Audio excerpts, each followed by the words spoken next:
So I've managed to find a lamb has, grafted cloned lamb has on a cloned rootstock.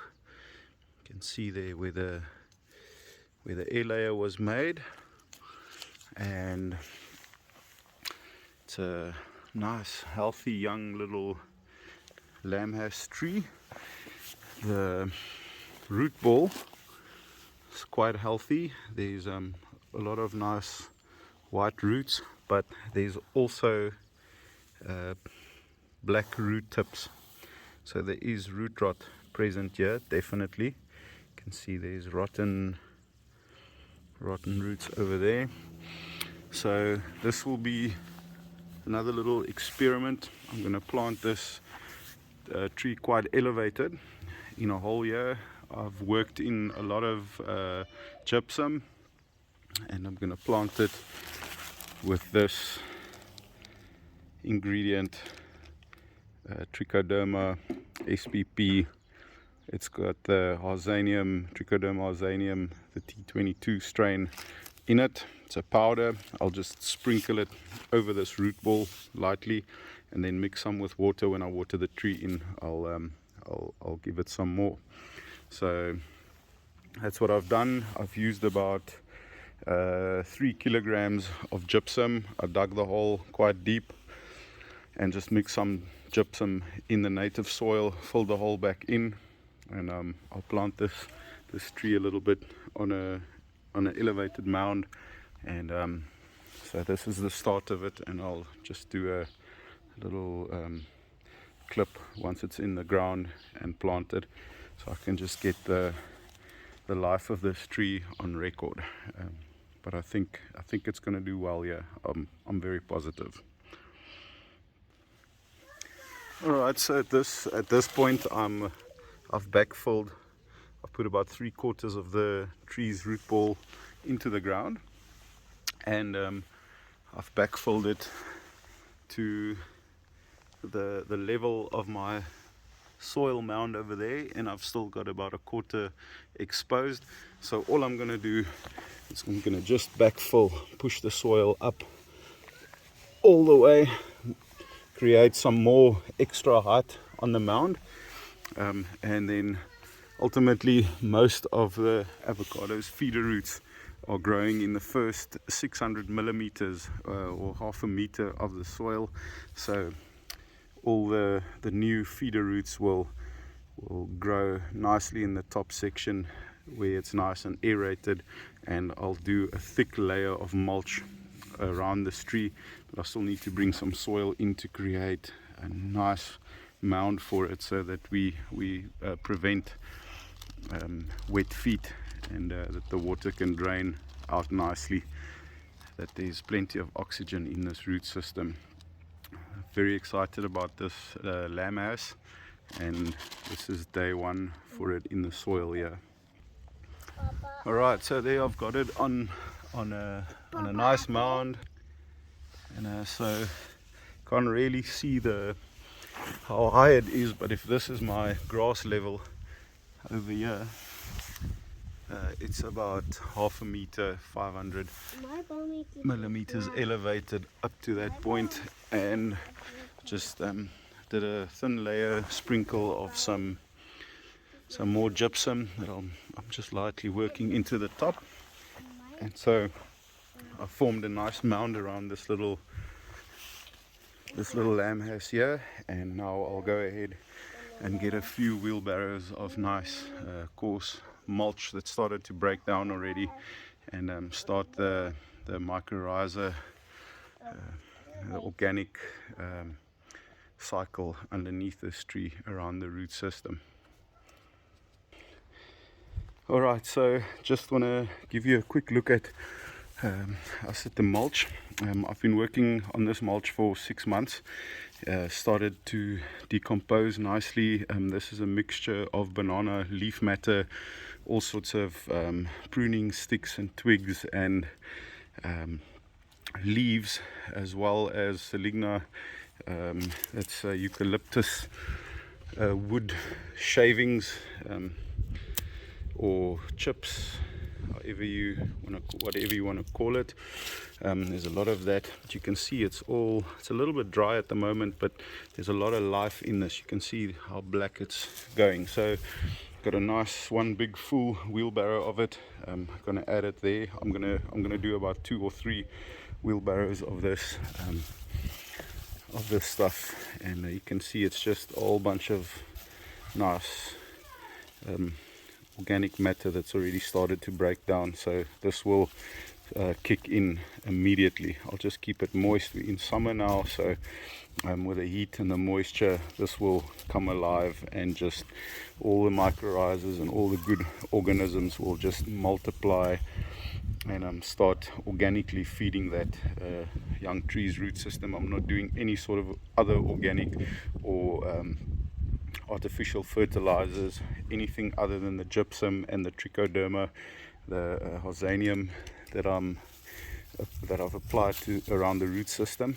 This is all the only organic matter that I'm going to be putting around this tree. So if the little tree's so I'll just go and keep it around about 30 centimeters or 8 inches or whatever away from the base. You can see that's where the clonal's been air layered. It's still a very young little rootstock, thin but very aggressive, vigorous growing rootstock there. That's genetically it's adapted to grow well, strong in wet conditions.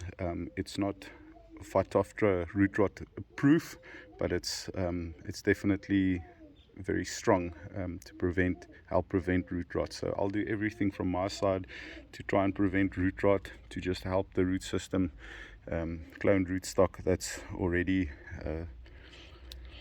genetically strong to grow against root rot. So I'll just carry on adding my mulch all around this, like about 1.5 meter area vicinity around the tree, and I'll show you what it looks like afterwards and what I do when I water it in. Alright, so there I've got a nice 1.2 meter radius or circumference of mulch around this tree. Young little tree. You can see there's some insects that got to the new leaves. It's still very, very floppy. I have to keep it staked up. You can see there's the nursery did a little bit of just a button up there, and then it's split in 2. So that's healing over nicely, the work that the nursery's done there. And so this is the stake that it came with. It was right next to the stem of the tree here. You'll see if I take it away, the whole tree just flops down onto the ground. I'm not going to do that because I'm concerned about the graft union. I'll just go in and show you the graft union there. You can see the parafilm starting to decay and disappear, and so it's a little V graft the lamb has onto this little rootstock, and there's new growth coming, the internodes, new growth over there. So all I'm going to do, I'll reuse the same stake, and I'll just put it on this angle, and I'll get another longer stake from that side, just supporting this branch upright. And then I'm gonna do some poles around this vicinity of the mulch, just on the outside of the mulch, and do some shaded cloth, just the 50% shaded cloth around it, just for summer. And then what I'll do, I'll come in and do some whitewashing on these young exposed little branches. So I'm going to do everything in my power to set this tree up for success in the future. So we've done the trichoderma, we've done some gypsum through the soil, we've done a nice very thick layer. I mean, I've probably got about a 6-inch layer of mulch and decomposed leaf matter and all that. So and then in its second year I'll do a slow release fertilizer, just a little bit around the tree. I mean, the nutrients that's going to come off of this mulch bed is ample. It's more than enough. So like I said, I've been busy with this mulch pile for about 5 months, for the time that I've been waiting for these trees, and now the mulch are ready, or is ready, and we can put it over the tree. And yeah, so I'll just stake and support the tree. Right, just a disclaimer on the trichoderma. They don't put in the instructions is the user directions, or the directions for use, and they don't put in these instructions the way that I've added the trichoderma to the root ball. I literally just used about 5 grams that I sprinkled on directly on the roots around the root ball, and I sort of just lightly dabbed it into the root ball. It's not one of the suggested methods from the suppliers of doing it. They suggest mixing it in, dissolving it in into water, the 40 grams per 10 liters of water. So the only reason I did that, of our local commercial avo farmers that's planted thousands and thousands of these trees, that's the method that they use, just sprinkle a little bit lightly around the root ball. So I'm just going to take the chance and just experiment. If it works for them, why wouldn't it work here? So I've tried it now, and we'll see what it's going to do. Just had to add that in, but also literally I just used about 5 grams, if that much, just lightly, because I'm going to now dissolve the 40 grams onto the 10 liters of water that I'm going to, now when I water this tree in, I'm going to drench it in. So first I'll water the tree in nicely with just normal rainwater, let that just penetrate the soil, let that sit for a while, give it a nice drench, and then afterwards I'll come in with a 40 grams of trichoderma on or in the 10 liters of water, and I'll then just water all around and in the root ball, so that dissolved trichoderma then penetrates the roots nicely. And then if there's any Phytophthora, like we saw earlier, there are those roots with the black tips, we'll then hopefully we'll sort that little bit of Phytophthora out. It's not a major issue. It's natural if the trees have been growing in bags like that for quite some time. People tend to overwater it. There's not enough oxygen drainage, and then those root tips. Also, the sun might hammer the bag from angles, and that heat also kills off the roots. So now this tree is in the ground, and it looks healthy. Let's hope that it stays this way, and it can hopefully grow and thrive. There's new buds that wants to come out there. So I'm going to get my poles and my shaded cloth, and we'll do that now. Right, so now I'm another step closer. I put in another stake over here, and this little stake, and I just gently secured the tree up against the stakes with some nursery tape, and I had to put this longer stake in to just support this upper section of the tree, to just because it's still very supple, it flops over, it's a young little tree. So I've got it staked nicely, still need to whitewash it, and then I just want to share with you what I've learned over the years, the mistakes that I've made. The things that I've learned is this tree, I usually say there's 4, maybe 5, so about 4 or 5 things that's crucial to set this tree up for success. I'd say number 1 is sunburn. If it's a young tree like this and you're planting it in the growing season, which is now summer, you're going to absolutely have to protect it against the sun, and therefore I'll do whitewashing just on the top exposed sections of the little tree like that. I wouldn't do any sort of paint. Some people do paint spray as a sunscreen on the leaves. That's not good in my opinion, because it reduces photosynthesis. and you want this tree to photosynthesize properly, fast, and grow.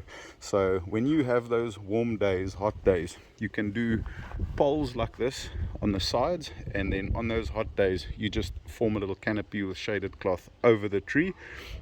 Even if you know you're going to have hot spells for a week, 2 weeks, you can put it over and you can leave it over for the duration of that time. And then later afternoons when it chills out, you can just take that shaded cloth off, and you're gonna have to baby these trees for the first year or so, just to help it establish itself. So that's one, is sunburn.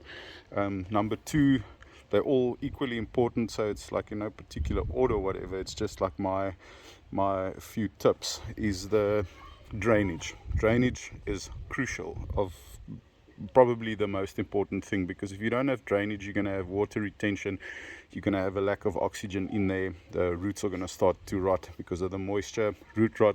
Ultimately the tree is going to suffer and might die at the end. I've had that, it's happened to me. Only now recently I've started to come over those problems. And then important, fertilizer.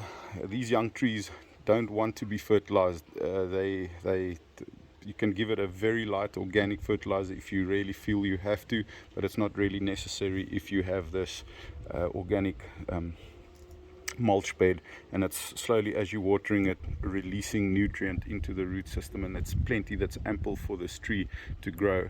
And after the first year you can start on a fertilizing schedule. And then number four, I would say definitely, is wind.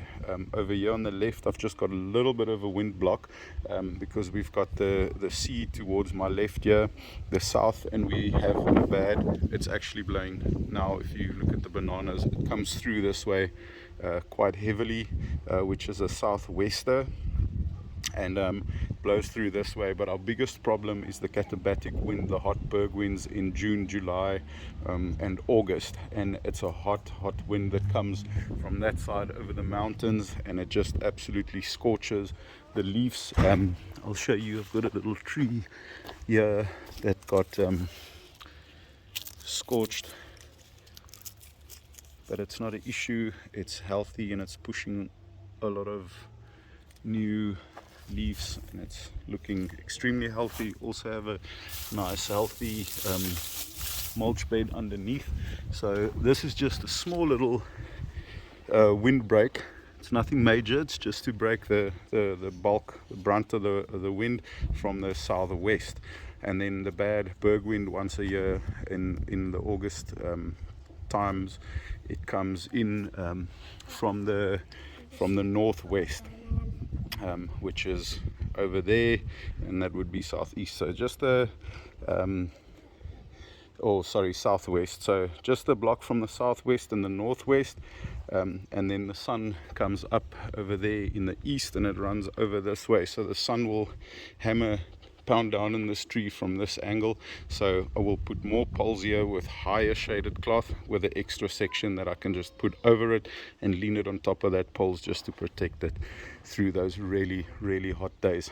So yeah, that's just the few main things you gotta, if you get those things right, then you should technically you shouldn't have any issues, unless there is other problems. But yeah, unfortunately you gotta take these precautions. I know it's a lot of work, but if you do it once and you do it right, your chances are just so much more of having success with avocado trees. And there's a lot of people that just plant them, put them in the ground, people with green fingers, and they just grow, and they don't do much for them. They don't whitewash, they don't do windbreaks or sun protection, or even mound them up for drainage, and they just work. And sometimes it works like that, but with avos it's not always the case. Even very clever, good commercial farmers, they battle with a lot of either pests, wind, katabatic berg winds, and especially root rot, phytophthora a lot. And even though they plant on massive mounds, they still have a lot of trees annually that succumb to root rot. So yeah, just these couple of precautions we can take to try and set the tree up for success. Alright, so with all that said, I'm just gonna give it a nice watering in, wet the mulch all around this tree. These are 10-liter containers, and I'm gonna water it in the area nice and proper. So I'll do about 4, 5, maybe like 50 liters just around the whole immediate area. We are in a little bit of a drought at the moment, so we haven't had a lot of rain. The soil's not all that wet, yeah, so I'll just carry on watering it in with this, and then, like I said, at a later stage, after I've watered it, got the soil nice and wet, and then I'll do the trichoderma afterwards. And as I'm watering it, I can see immediately the water just seeping through, running away in underneath. And I can't whitewash it today because I don't have the right paint. You need like a latex PVA or something with less chemical in it. A friend of mine unfortunately made the mistake, used the wrong paint, just a normal PVA paint, and he got some damage to his tree. So you got to make sure you dilute it, like 1 paint to 4 water, a latex PVA paint, or a water sort of soluble paint that's latex. So I'll get the right paint on Monday, and then I'll come in and I'll paint it. Luckily we got overcast weather for the next 2 days, for today and Sunday, so I shouldn't have a problem with the sun hammering the sky too much. If I see I've got a problem either today still, or if the sun comes out today or tomorrow, then I'll just do my shade cloth over the tree to protect it from the harsh sun. So I'm not going to show you how I do the trichoderma. It's basically 40 grams on 10 liters of water, dissolve it, and I'll water it in, and I'll carry on watering this tree in. And I'm going to do the same as what I did with the shade cloth on the left. I'm going to do on the right just a little bit higher with excess that I can pull over the tree if I need to. So yeah, that's just how I've decided I'm going to plant this little lamb house, and I really hope it thrives over here, and in a few years time we can pick some nice avos from it. I'll do some updates in the future. Even if it dies, I'll do updates. Yeah, if it dies, then I don't know, should probably give up trying to grow avocados. Just a quick update. Right, so just a quick update on the Pinkerton. It's put out a lot more growth, and it's just growing and growing, carry on growing. So much new growth, and it's really looking healthy. I thought this tree was doomed for dead, and look at the nice little avocados that I've got on there. Some of the first fruit sets that's quite a bit bigger. There's the biggest one, just about 2 months old, and the avos, I'm extremely surprised at how fast these avos are putting on meat. There's another beautiful Pinkerton on the inside there. I had a little count. There's some hanging on the ground over there. Had a count. It doesn't look like much, but I had a count the other day, and there's about 30. There's a lot of little ones. There's about 30 on this little tree. There's another big one in the back. There's a lot there on the insides. So I'm super excited, and the first time in 5 years that I've had this tree that it's now set fruit, that the fruit's actually stuck. So, and then I still have challenges with these buggers, these things. They're mating and reproducing. You don't have to look, you can just listen, and they will not reproduce any further. They really do a lot of damage to all the new growth on this tree. I don't believe in pesticides. I don't use pesticides, so I just come out when I can in the evenings with the light, and I look for all the bad creepy crawlies, because I love the ladybugs, I love the the praying mantises, love the chameleons, I love the bees and the wasps and all the friendlies that lives in and amongst these trees. So to come in with pesticides just to spray those bad bugs, you kill everything else, and that's just a really sad end for everything. So I'm excited about this little Pinkerton, and hope to be able to pick my first fruit off of it next year once they matured. And so excited. Just trying to see, there was some fruit up section. Oh, there's a little one. If I go around and I start counting on this little tree, I count about 30 odd. There were literally hundreds that got fruits that got set. There, talking of the devil, there he goes. You can see there's still some skin. He did a nice good old shed. Healthy little chameleon, taking care of business on this tree for us. So yeah, that's an update on the little 5-year-old Pinkerton. Battled with root rot for literally 4 years on this tree, and now thanks to the trichoderma, this tree is actually healthy. As you can see, there's a healthy little ecosystem. There's a little ladybird also just going about its business there. So yeah, thanks for watching, and I'm excited to bring some further updates on the avocados as they evolve in my garden.